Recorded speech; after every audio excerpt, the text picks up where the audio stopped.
people carrying tiki torches, spewing anti-Semitic hate. And what did the president then at the time say?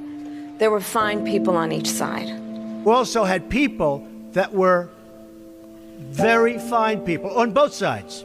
You had people in that group, excuse me, I saw the same pictures as you did.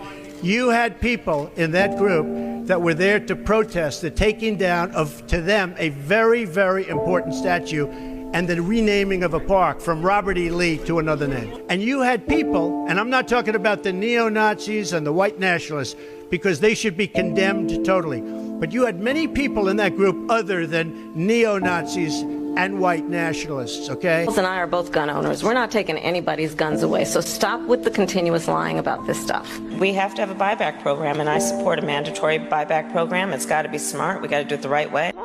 Donald Trump, the candidate, has said in this election there will be a bloodbath if this and the outcome of this election is not to his liking. 34% of the automobile manufacturing business in our country, think of it, went to Mexico.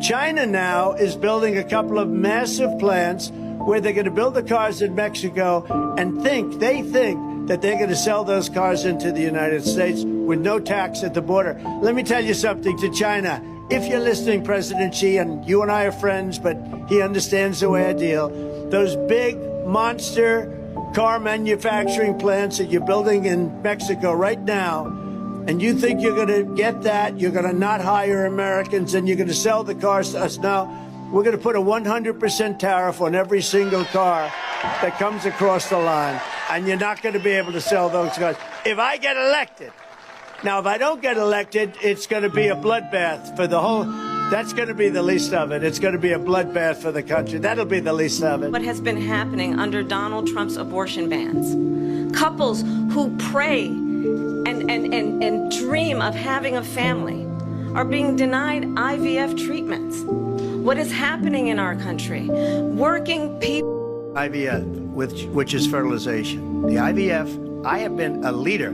that under the Trump administration, your government will pay for, or your insurance company will be mandated to pay for, all costs associated with IVF treatment, fertilization for women.